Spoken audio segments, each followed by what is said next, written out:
Nagbe-bake ako ng spare rib. Tingnan natin kung ready na. Ayan. Okay.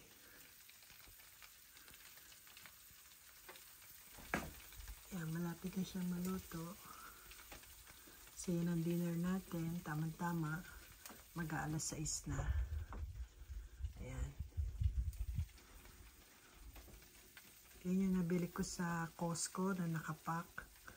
So, fully cooked na siya. Bali, i-bake mo lang siya ng mga 20-30 minutes. So, ayan. Malapit na siyang maluto.